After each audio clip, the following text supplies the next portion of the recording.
Hi, this is Asa, and welcome to my audio experience. 888-283-7272. It's a new prescription for a new you, America. Why? Because this show is for you. Diabetes, heart disease, arthritis, depression, anxiety. I mean, the list goes on and on. Weight loss, obesity, with all that we're struggling with today.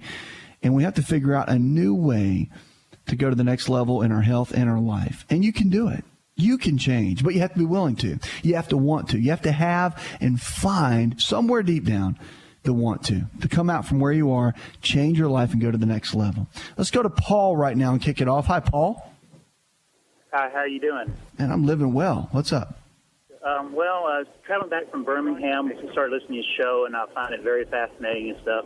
Just want to share a little bit of stuff that's going on with me and see if you can help me out to move forward. Okay. About 3 to 4 months ago, working night shift, ended up going into afib. It's what the doctor says. I'm on the score of CHADs. I'm a 0. They contribute totally to caffeine, and so that pretty much woke me up. When I met my wife 14 years ago, I weighed around 209 pounds. I currently weigh now at 282, and I was up over 300. And like I said, it woke me up what was going on. The doctors did an echo of my heart. There's no damage or anything there. The only thing they found out on my cardiopulmonary stress test they did was that I had an inverted P wave. But from that point, my METs was like 9.8. VO2 max was extremely high from back when I used to actually be a runner and playing football. But cholesterol was 159. My LDL was on the low end, good. Also, I've had L-arginine with citrulline that's got my blood pressure, under control. He does not want to add me on any type of ACE inhibitors or beta blockers or anything. And the AFib, basically he's told me to stay off the, any caffeine drinks, which I haven't had a soft drink since I was 18 years old, and I'm 42. And I just want to make sure, I want to keep that, back in rhythm and also continue to lose the weight. And also, if you could expand on if you know about the endopath test that looks at the physiology of your endothelium. Well, the physiology of that test is actually very good. So the research they're doing on that is strong. I think that from an evaluation standpoint, it can be very helpful. But at the end of the day, you're still pretty young, and it's going to come down, even though they can evaluate that and kind of rate that at some level, there's nothing better than making some radical lifestyle changes, which it sounds like you already have. And so the only thing I would really be concerned about is continuing a good set of patterns like you're doing right now. CoQ10 has got some really good research behind it. Now, they're doing research on that in the upper ranges. High ranges like 1,000 milligrams to 3,000, which you don't want to do on your own. They're doing studies on that right now. They typically have ranges of about 100 to 300 that most people take on a regular basis. Doctors typically recommend that. And, that has shown really, really strong cardioprotective properties. Rutin, R-U-T-I-N, has been very helpful too. But your diet really and your exercise, that's kind of old school thought, but it is so true. It makes such a difference for people who do and don't. But as far as the test goes, I think it's fine if you want my opinion. I think the research on it's solid, it's strong, and it's a great evaluation tool. But I think that if you're good, then the main issue is for prevention and for really coming up with a solid game plan. Your diet's going to play a role. I'll tell you a big one: eating eggs every single day for your heart. Big deal, very important. And getting plenty of those fats. So you started on the fish oil, which is good. Just make sure you're doing the oil itself and not the gel caps, because that does make a big difference. And getting plenty of omega-3 fats in your diet is just critical for overall cardiac health. And they're finding it more and more. But weight workouts, like cardiovascular, like aerobic activity, jogging and all is really good for your heart. But we've also found that high intensity weightlifting with short rest periods and short duration has had increasingly strong cardioprotective benefits. So there's a lot coming out. As big as heart disease is in our country right now, it's coming on super strong. So with the AFib and all, another big piece that they found two things. One is you always want to check the thyroid, make sure there's not something underlying. Like, for example, if the numbers are normal and you're good and the doctor says you're good, but if you checked one more layer and looked at the TPO antibodies, which the antibodies will show if there's any autoimmune process with the thyroid, see, that can be a trigger sometimes as well. And also that can mean you don't have several things. One could be that you're lacking iodine. So that can be, iodine's a trace mineral the body uses quite often.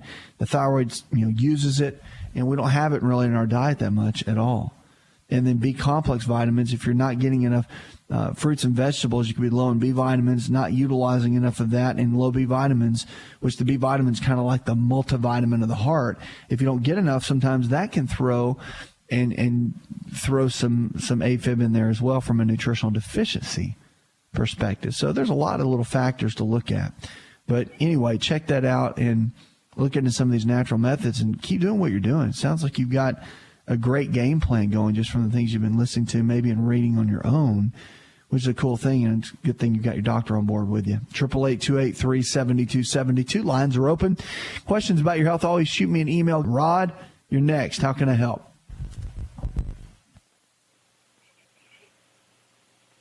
Hello. Hello, Rod. You with us? I'm with you. All right. Talk to me. What's up? We have I'm a kidney recipient, and just trying to get back on the other side and get healthy and well. I'm about 5 months out, and basically trying to, turn the life to bring it back to as normal as possible. And the part that I'm having the biggest issue with is the amount of drugs that one has to take because of this, of the rejection and all of those things. I'm just, if you talk to the doctors, they want you on this on the rest of your life. And I'm just trying to see if there's another way of going and making this thing work. What have your doctors told you? Give me kind of their thoughts at this point. I'm sorry, say that one more time. What have the doctors told you at this point? What is their game plan? What have they laid out for you at this point? Basically, we're just trying to get us back up and well, and then and that we'll be on, or I'll be on anti-rejection medicine for the rest of my life. Yeah, I understand. Well, there's not a lot as far as if you're looking for something like kind of silver bullet or something like that. There's not a lot that is out there. It's more about just creating a good, solid lifestyle. My book, Empowering Your Health, has an entire program in it that lays everything out from how to eat, from exercise, and all of these sorts of things, which I think for you at this point, along with the rejection medication you have to take, just getting slow and steady and making these new changes in your life is going to be really one of the best foundations that you could create without going anything crazy. It's about getting steady at this point. All right, keep me posted.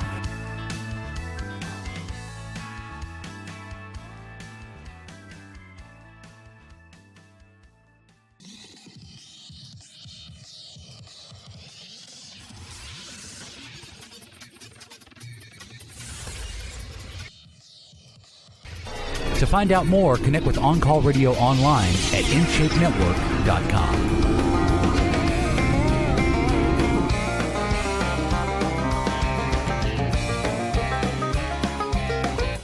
Lines are open, 888-283-7272. That's 888-283-7272. Welcome back to the show. This is the show where your health is your greatest wealth. Remember that you matter. Your health matters. And no one else can take responsibility for your health but you. You are the only one. And as many times as we try to think that we can let other people do it or we can just kind of sit back and let things happen, we have to realize that our health is valuable and we have to step up. No one can change it. Your wife, your husband, your kids, your family members, your coworkers, no one can make you lose 15 pounds but you. You know that? No one can take the fried chicken leg out of your mouth but you. No one can put the alcohol down but you. No one can put the French fries down but you. No one can put the popsicles down but you. No one can put the cookies down but you. No one can get their butt out of bed and go to the gym in the morning or go walking but you. The dog can't even get you out. You have to get you moving and making it happen. Now, we can encourage you. We can talk to you. I can rant and rave at you. But ultimately, you have to be the one to step up and say, you know what? I'm sick and tired of being sick and tired. I don't want to live like this anymore.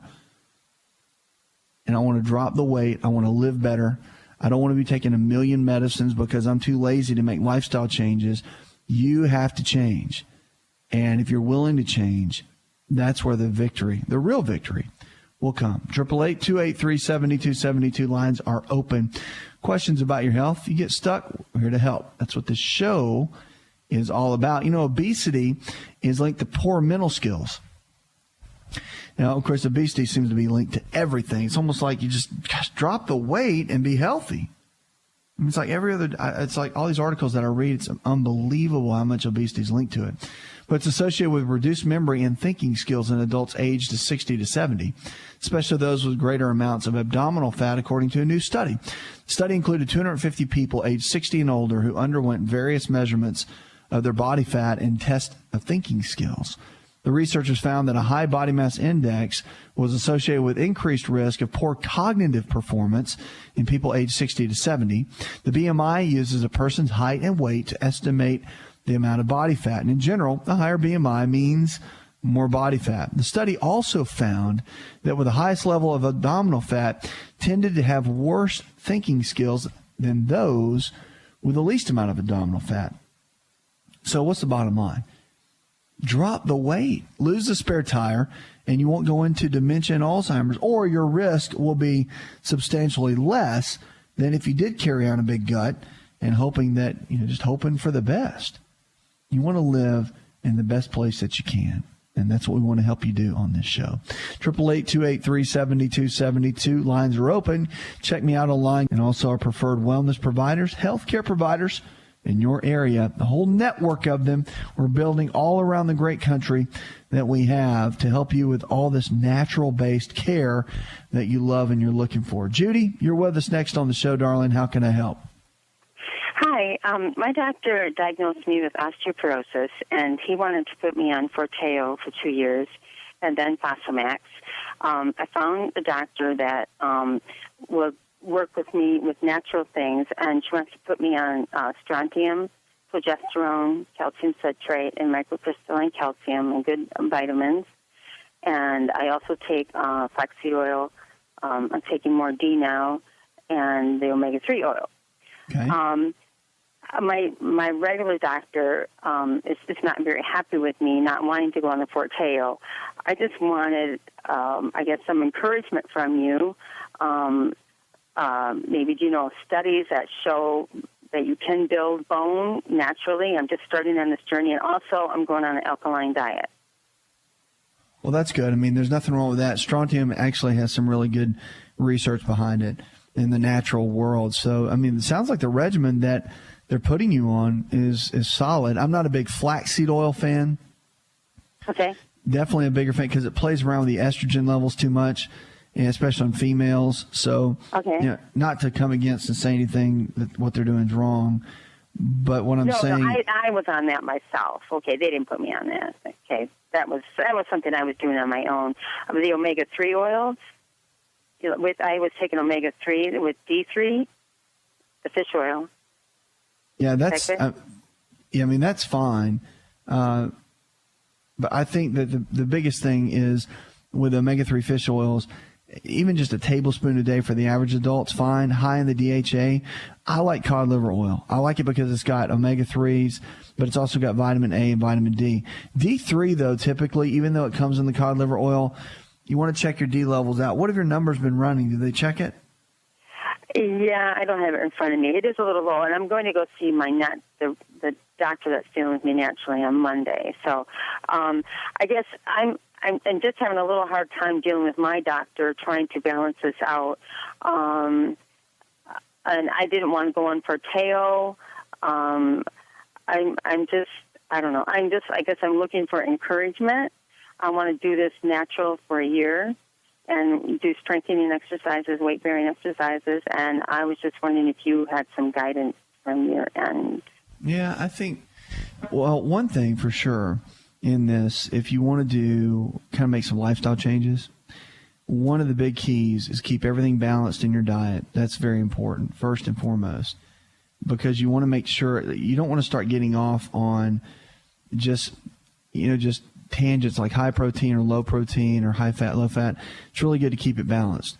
Now, exercise, weight-bearing exercise, I'm not a big fan of long workouts. I think that you can get just as much done in a shorter period of time and get lasting benefits. So with that said, in my book, I've got a lot of different workouts that I lay out in there that are shorter and easier to follow. They're great for building bone density.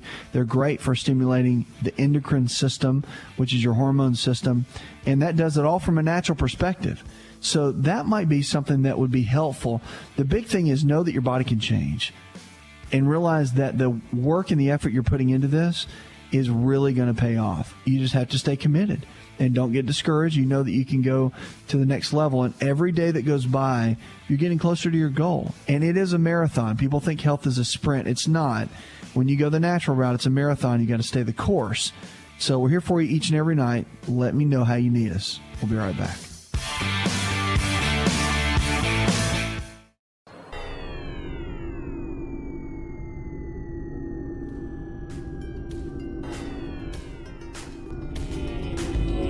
To find out more, visit the show online, InShapeNetwork.com.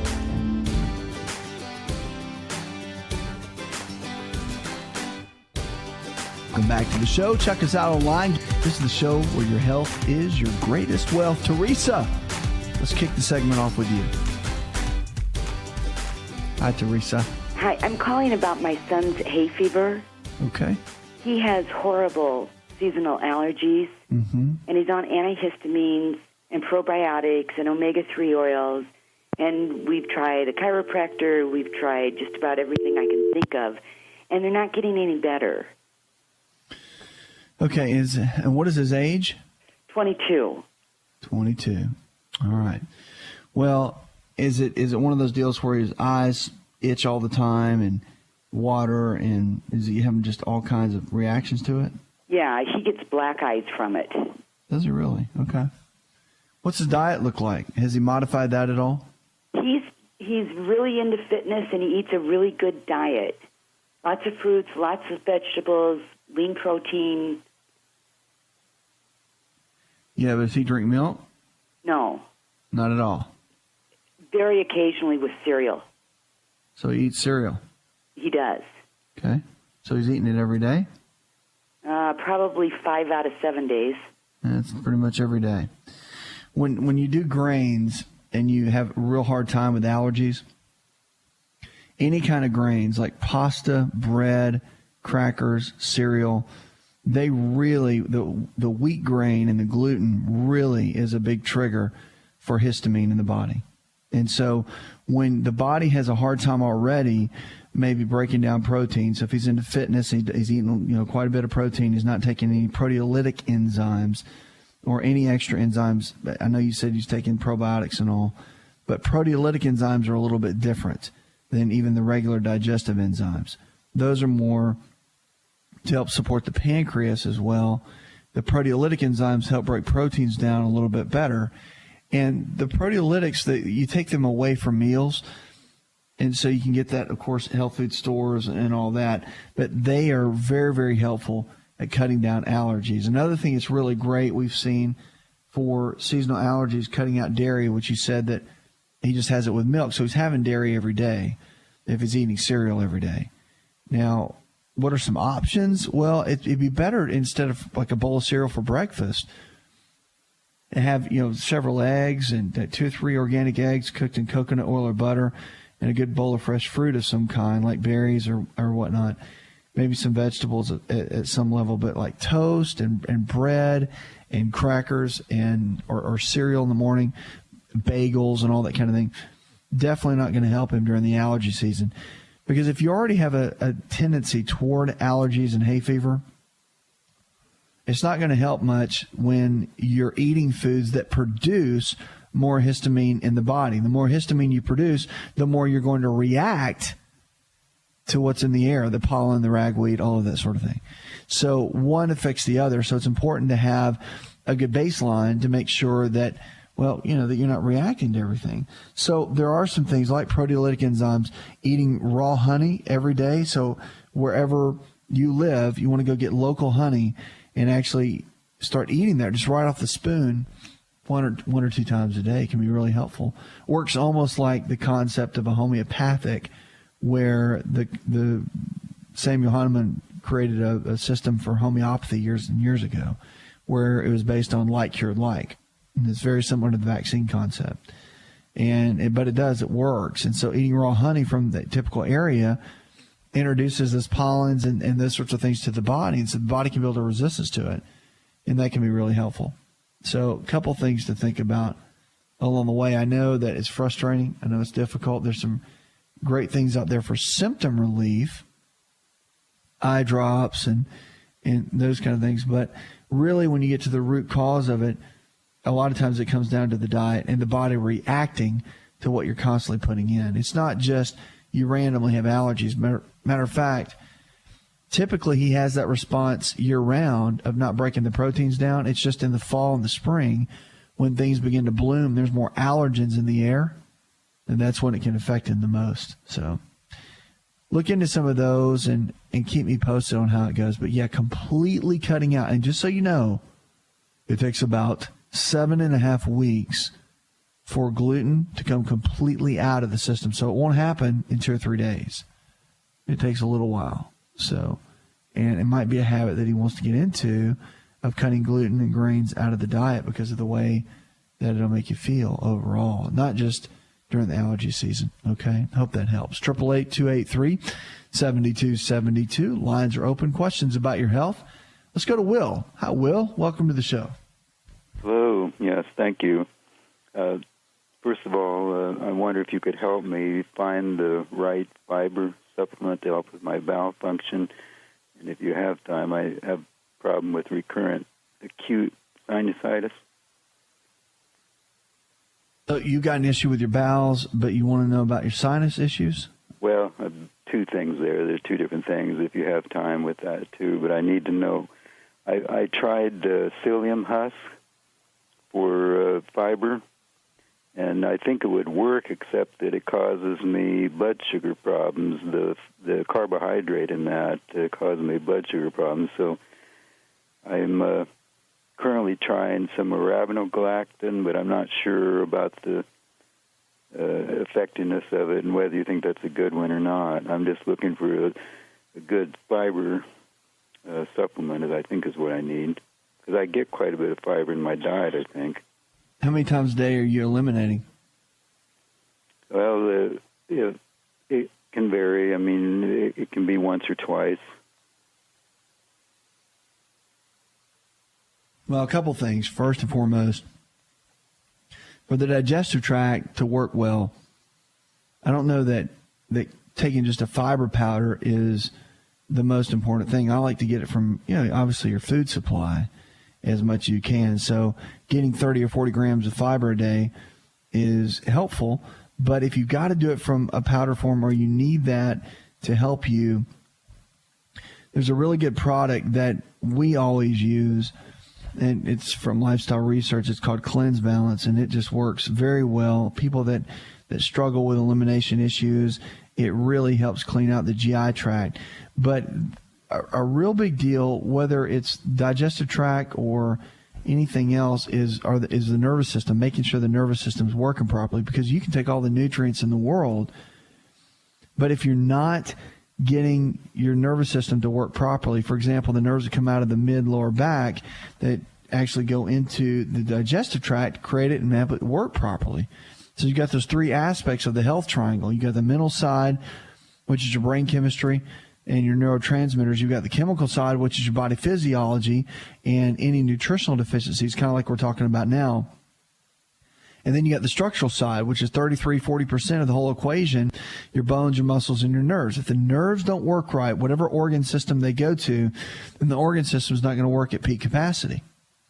And that's why it's so important to make sure that you're going to a chiropractic physician or osteopathic physician, someone that can work with you on the nervous system, because making sure that your glands are healthy, making sure not just that your spine's healthy, digestive issues is, once you get the probiotics and you're eating healthy foods and you're doing the right kind of things, it really comes down to how's the body functioning as a whole. What's the snapshot look like? And where do you go from there? And then you have someone that can walk with you along the way. So that's kind of my 2 cents on it. The fiber powders, they're okay. I mean, can they be a quick jump start? Yeah, they can. But it's really more about getting your body kind of reprogrammed as a whole and getting it to kind of go to the next level. That's where you want to be when it comes to anything digestive related. 888-283-7272. Lines are open with questions about your health. You can also go online, shoot me an email.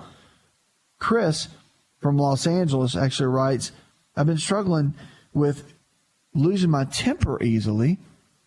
My wife and actually my kids get on my nerves when normally they wouldn't, and people at my job are causing my temper to be short. Well, I can make a bunch of jokes about that, but I won't. If you get short-tempered like that, typically, and with guys, this happens a ton. It's usually dopamine levels. Dopamine is that brain chemical. It's that feel-good brain chemical. But, buddy, if it gets low, I mean, you can be one cranky dude. I'm serious. It will make you where you are not fun to be around, not happy to be around, and can just wreak havoc on people around you. So what do?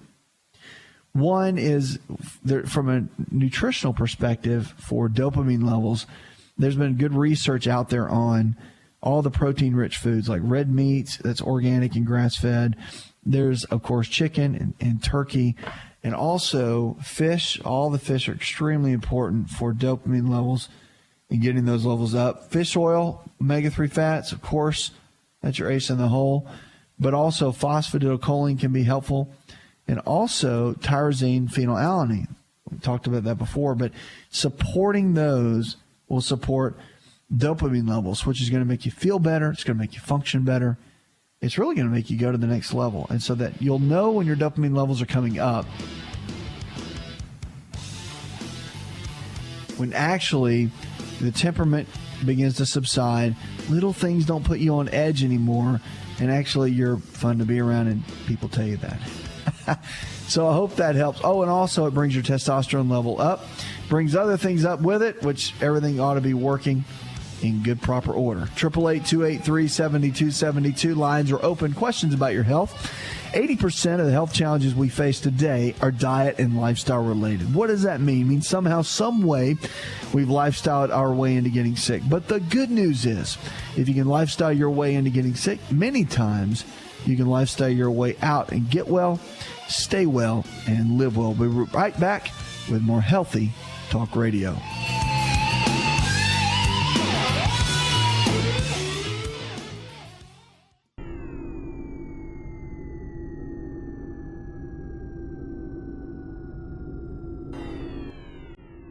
Connect with On Call Radio and watch On Call TV at InShapeNetwork.com.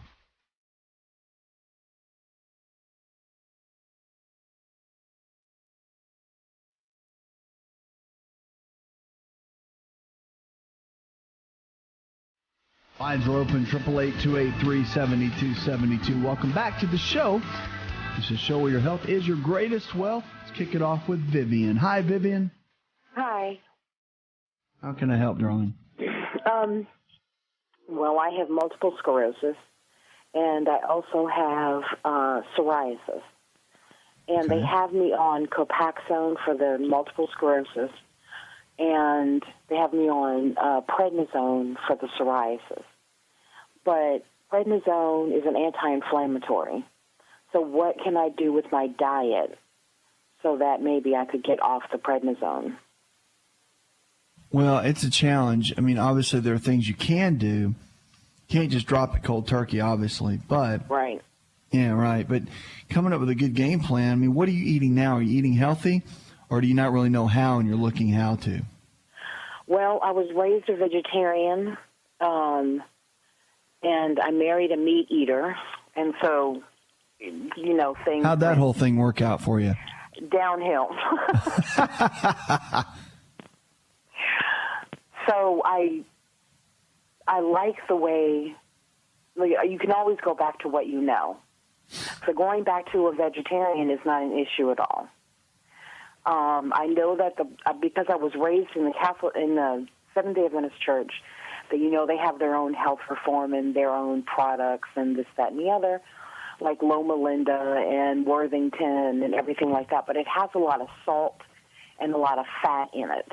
So I learned how to make the vegetarian meat from just gluten. But I've heard on your radio that gluten may be a problem with inflammation. Could you elaborate on that?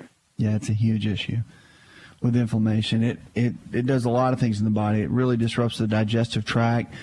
It can cause issues within brain chemistry. It crosses the blood-brain barrier and can cause issues or contribute to issues like ADHD, depression, anxiety, those sorts of things.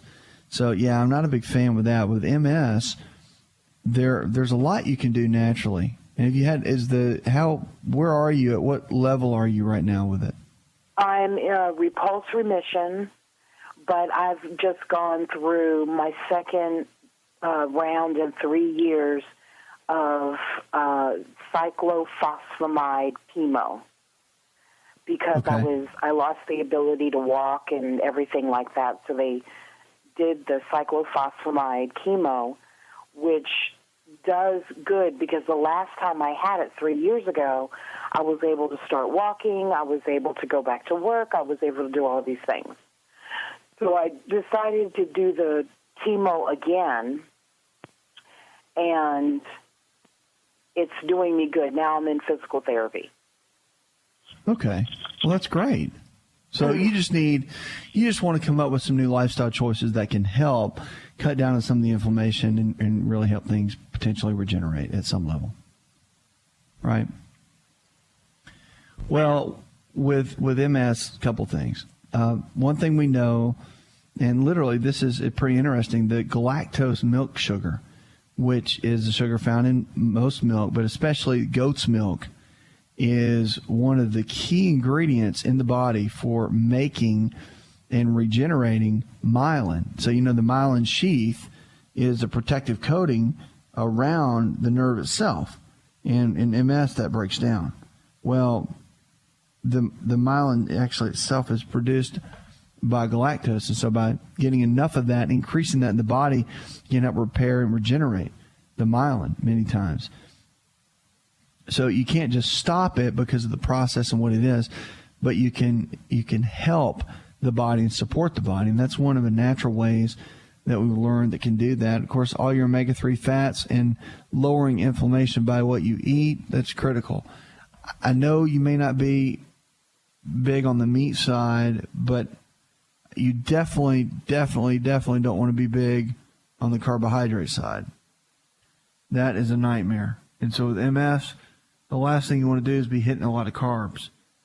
You want to be really careful with that. Proteins are really important, getting plenty of lean quality proteins, chicken, fish. I'm a bigger fan of fish and eggs. So if you stick with that, and you don't really have to worry too much about the others. If you don't stay away from red meat, that's fine. But I'm a big fan of at least fish and eggs for good lean quality proteins. Fruits and vegetables for the most part, for your carbohydrate sources, and then your healthy fats, almonds, walnuts, cashews, avocados, the whole 9 yards. All of those are beneficial and they're critical. So I think that it's just about getting balanced. It's about keeping a good regimen. It's about putting the right things in, getting, supplements are fine, B6, pyridoxamine, all those can be beneficial with any kind of nerve-related issue. Vitamin D can be good too. You want to make sure your numbers are elevated and at a good range. But those are some of the key factors that you really want to look into. And I wouldn't really go overboard. Make sure you're following everything your doctor's telling you. But with MS, it's just about steady, and it's about keeping the inflammation down, eating the right kind of foods on a regular basis. And, some of the little things we talked about there, research is good behind it. That little goat milk tip is something that I learned years ago in some of my medical training, and it's been phenomenal. And it's been very helpful to a lot of people because nutrition can play a big role. I would look into Weston A. Price and look into all their research that they've done, because they've got some really good research as far as what you're talking about and just an overall good game plan that can be really helpful. So I hope that helps. And your journey through this, any way we can be of assistance, we'll be glad to. All right. 888-283-7272 is the phone number. That puts another hour in the charts. Go tell one person something you learned on this show, and together we can change the health of our friends, our families, and our communities. You're listening to the show that helps you get well, stay well, and live well, while we're diagnosing hope one person at a time.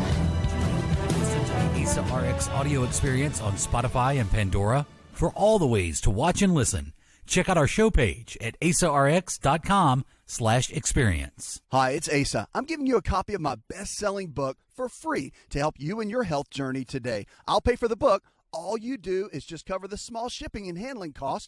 Go to asarx.com and get your free book today. This episode is over, but check episode notes for links to products and services you've heard about on this episode. Thanks for listening and subscribing. Please share the ASA RX audio experience with others and stay in touch by giving us your comment or review.